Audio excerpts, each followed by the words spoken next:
le dijeron que su hijo había fallecido, la Biblia dice que él rasgó sus prendas y se puso a llorar y mantuvo duelo por varios días. Otro ejemplo que muestra que todos necesitamos consuelo es el caso de Jesús en el siglo I. Cuando murió un amigo de Jesús, Lázaro de Betania, por ejemplo, note lo que dice aquí en Juan, capítulo 11. Vamos a leer Juan 11 del 33 al 35. Note cómo él reaccionó cuando su querido amigo falleció. Dice el relato de la Biblia, Jesús, al ver llorando a María y a Marta y a los judíos que la acompañaban, se conmovió en lo más profundo de su ser. Y Jesús se sintió angustiado. Jesús preguntó, ¿dónde lo han puesto? Y ellos le contestaron, ven, Señor, y lo verás. A Jesús se le saltaron las lágrimas. Estos ejemplos nos muestran que es normal sentir dolor, sentir pena, tristeza, que es lo que embarga ahora aquí a la familia Saldarriaga y en particular a su esposa y a sus hijos. Con mucha más razón nosotros, ¿verdad? Nos sentimos muy apenados. Sin embargo, querida familia, queridos amigos, la Biblia ofrece esperanza para las personas que han fallecido. ¿Por qué razón? Primero, recordemos que Dios es un Dios de sabiduría, de justicia y poder. Pero sobre todo, nuestro Creador es un Dios de amor. Y en el relato bíblico encontramos que la muerte no era parte del propósito de Dios cuando Él creó a la primera pareja humana. Recordemos que Dios les dijo a Adán y a Eva, sean fructíferos, multiplíquense, llenen la tierra. En otras palabras les dijo, vivan para siempre. Lamentablemente el registro bíblico nos muestra que Adán y Eva, ellos se rebelaron contra Dios. En otras palabras, no quisieron vivir bajo el amparo de su padre. De pronto alguien se pregunta, bueno, ¿y qué pasó? Bueno, el caso es que Adán y Eva, ellos decidieron usar mal un don que Dios nos había dado. Todos tenemos el libre albedrío y lamentablemente ellos decidieron, bajo la influencia de un ser espiritual malvado, desobedecerle a Dios. Es por eso que en la Biblia, Génesis, en el capítulo 3, Dios le había dicho, pueden comer de todos los árboles del jardín, pero del fruto del árbol que está en medio del jardín, Dios les dijo, no deben comer de él, no deben tocarlo, si lo hacen, morirán. Algunos se preguntan, ¿por qué ese árbol allí? Bueno, recordemos un detalle. Jehová es el creador y él tiene derecho a poner leyes. Pongamos un ejemplo.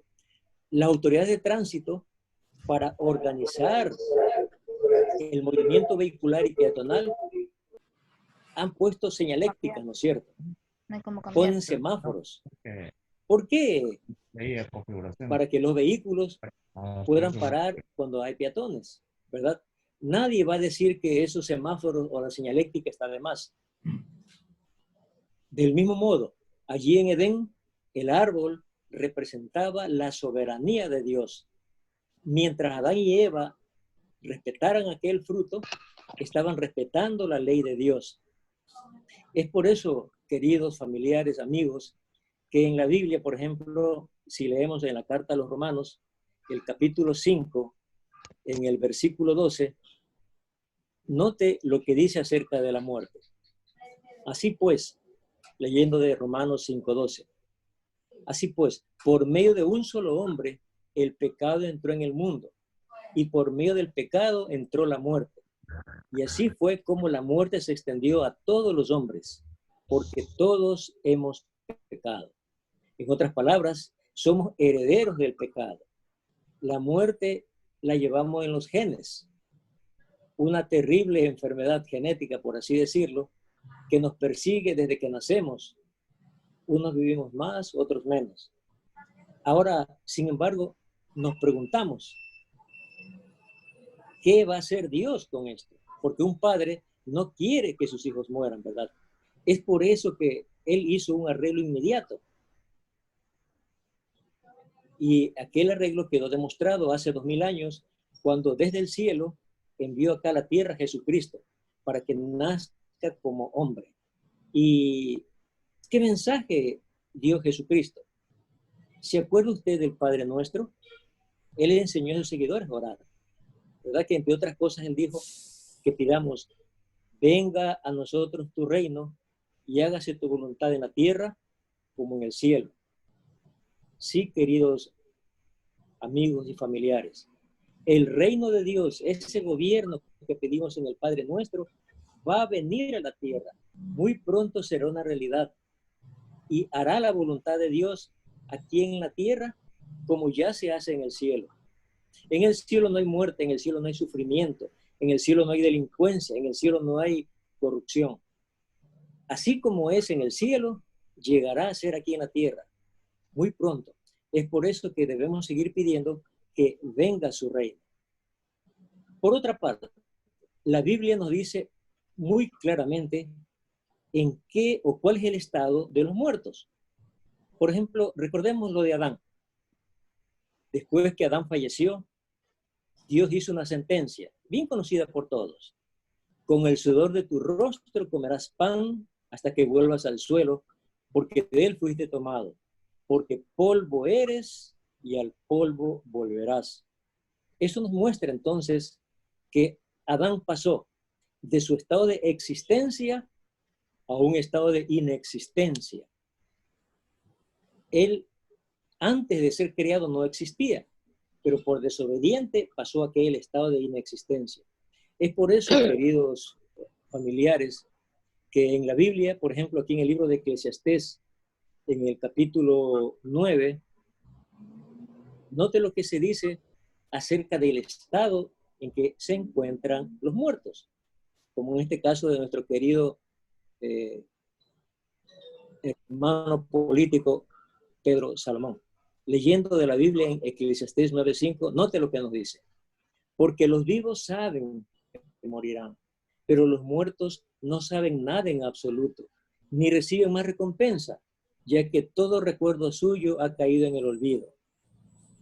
Por eso en el versículo 10 ratifica, todo lo que puedas hacer, hazlo con tus fuerzas. En otras palabras, ahora que estás vivo, porque no hay actividad, ni planes, ni conocimiento, ni sabiduría en la tumba, el sepulcro, el lugar a donde vas. Pero también alguien se pregunta, bueno, ¿y qué es del alma? La Biblia en Ezequiel 18:4 responde, el alma que peque, esa misma morirá. Es decir, Adán, Eva y todos sus descendientes, nosotros cuando morimos, entramos en un sueño profundo, a un estado de inexistencia. Y eso es lo que las escrituras mencionan. Por ejemplo, ustedes seguro recuerdan aquel relato, si volvemos otra vez a la vida de Jesús, el relato de Lázaro. Lázaro era un buen amigo de Jesús, Lázaro de Betania. Él tenía 2 hermanas. Ellos, o ellas, perdón, cuando se enteraron de que Jesús estaba cerca, dice el relato que fueron al encuentro de Jesús. Y leyendo en el versículo 21, Juan 11:21, dice el relato bíblico, Marta le dice a Jesús, Señor, si hubieras estado aquí, mi hermano no habría muerto. Pero incluso ahora sé que todo lo que le pidas a Dios, Dios te lo dará. Y note lo que Jesús le respondió. Jesús le dice, tu hermano se levantará. Marta le respondió, yo sé que se levantará en la resurrección en el último día.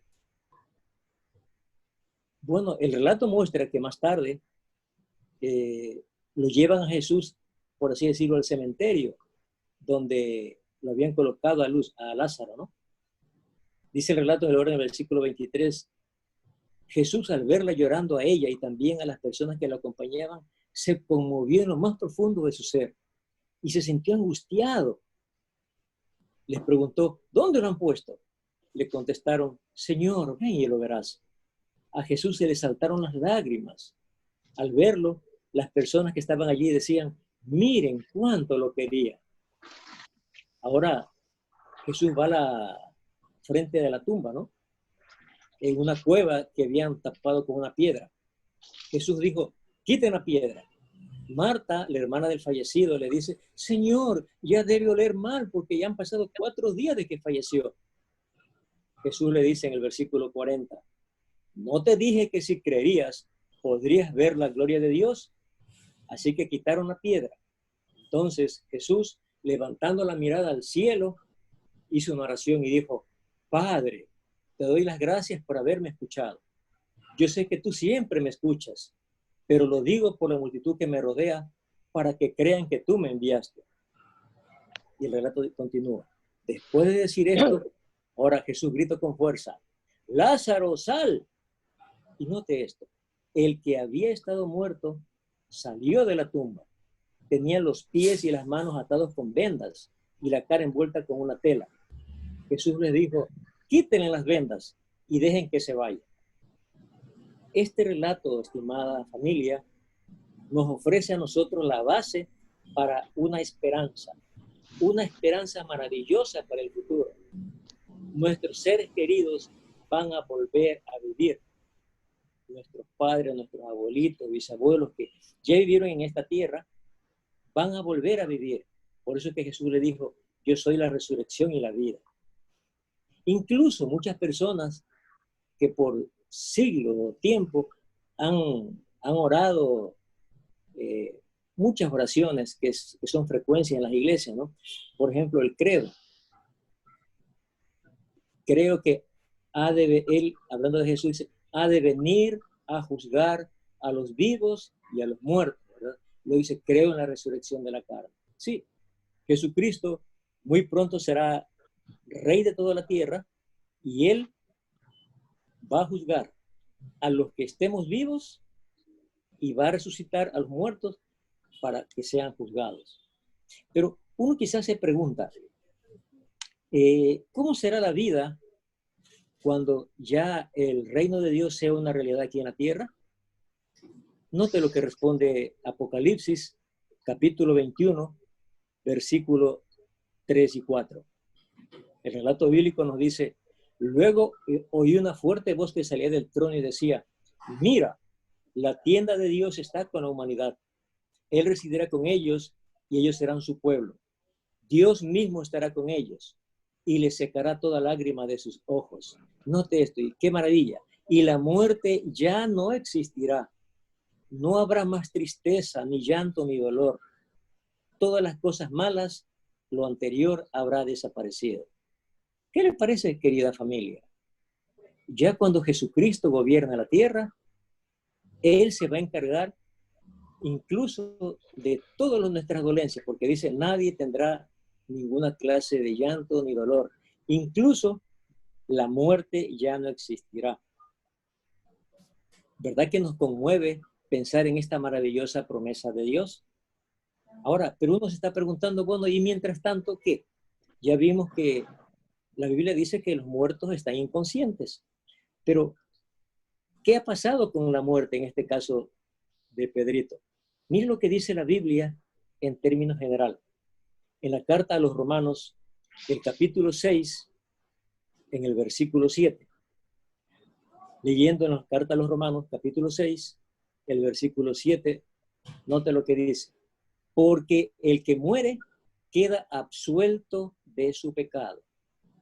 Es decir, cuando nosotros morimos, por así decirlo, nuestros pecados o lo malo que hicimos quedan borrados con la muerte, listos para recibir la resurrección cuando ya venga Jesucristo. En otras palabras, ¿verdad?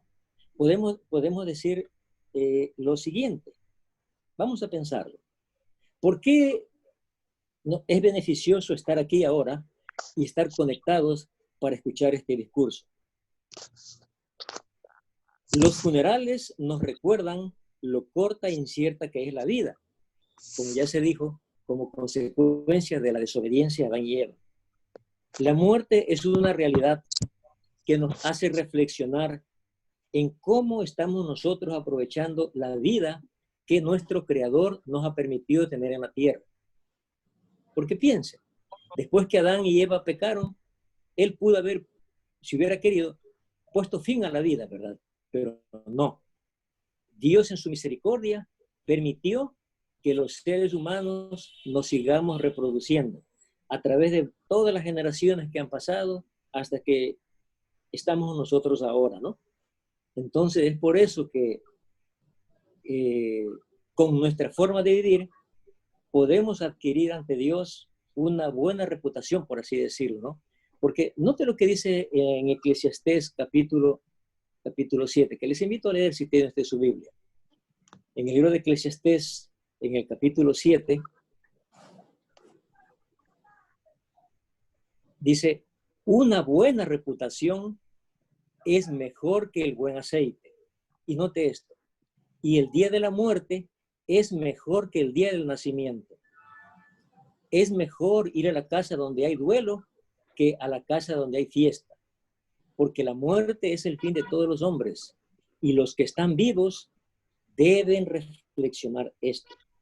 Sí, estimada familia, nosotros que todavía tenemos el privilegio de estar vivos, debemos reflexionar entonces, ¿qué estamos haciendo con este regalo que nos ha dado Dios? Pero note una cosa, la Biblia dice que el día de la muerte es mejor que el día del nacimiento. Alguien diría, pero eso es contrasentido, porque nosotros nos alegramos cuando alguien nace y nos entristecemos cuando alguien muere, ¿verdad? Eso es cierto. Pero ahora veámoslo desde el punto de vista de Dios. Cuando una persona nace,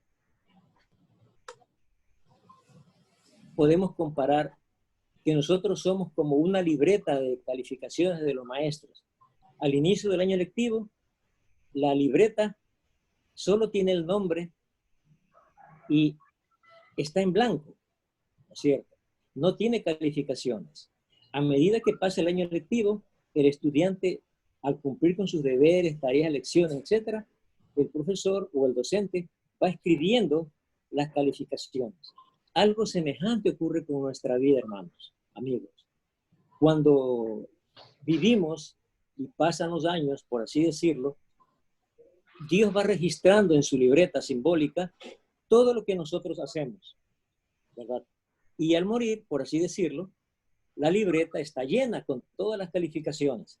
En ese sentido, es que la Biblia dice aquí en Eclesiastés 7:1 que la muerte es mejor que el día del nacimiento, porque ahora Dios ya tiene un cuadro completo de lo que hizo la persona. Es por eso que a nosotros, los que estamos vivos, se nos recomienda, ¿verdad?, que utilicemos nuestra vida para hacer actos buenos. O como dijo Jesucristo, Él nos aconsejó que dejemos de acumular tesoros en la tierra, donde polilla y moho consumen, donde ladrones entran. Y nos anima en el Mateo 6:20 a guardar tesoros en el cielo, es decir, tesoros espirituales, buena conducta, fe, amor, esperanza, buena relación con los demás. Y sobre todo, aprender a perdonar, porque la vida está hecha así. Somos humanos imperfectos y cometemos errores, ¿no? Entonces, a medida que perdonamos y pasamos por alto los defectos y errores de los demás, vamos también acumulando puntos en el cielo. Jehová lo toma en cuenta. Es por eso que Dios se fija en nuestra forma de vivir, en nuestra conducta, que esto contribuye, lógicamente, incluso a que podamos con nuestra vida santificar el nombre de Dios. Ahora, ¿qué podemos hacer nosotros para, por así decirlo, mejorar nuestra forma de vivir? Un profeta de la antigüedad, en Josué, note lo que quedó registrado en el libro de Josué, capítulo 1, el versículo 8. Ya desde el comienzo, Dios recomendó esto a la humanidad. Note, refiriéndose a la Biblia, dijo, este libro de la ley no debe apartarse de tu boca, y tienes que leerlo y meditar en él día y noche, a fin de que obedezcas cuidadosamente todo lo que está escrito en él, porque entonces te irá bien en tu camino y actuarás sabiamente o con sabiduría. Efectivamente. Entonces, Dios espera que nosotros sigamos las instrucciones, ¿no? La Biblia es como un manual de instrucciones de un buen electrodoméstico, por así decirlo, que si aplicamos bien el manual del fabricante, ese aparato funciona bien. De igual manera con nuestra vida. Entonces, volviendo al tema de la resurrección nos sirve para incrementar o aprender más acerca de lo que Dios va a hacer en el futuro. Es por eso que ahora tenemos que aprender de Dios. Aprovechemos esta ocasión y días siguientes, queridos amigos, para consolarnos unos a otros, sobre todo para que recordar que tenemos una esperanza para el futuro. Debemos comportarnos bien, hacer lo que Dios nos manda. De esa manera, la muerte realmente será un punto positivo, porque Dios nos va a recordar cuando venga Jesucristo en el día del juicio. Entonces, vivamos con esperanza, vivamos con cariño, vivamos con amor. Muchas gracias por haber escuchado esta consideración. Ahora los invitamos al traslado del féretro, pues, al cementerio Parque de la Paz. Tengan ustedes muy buenos días.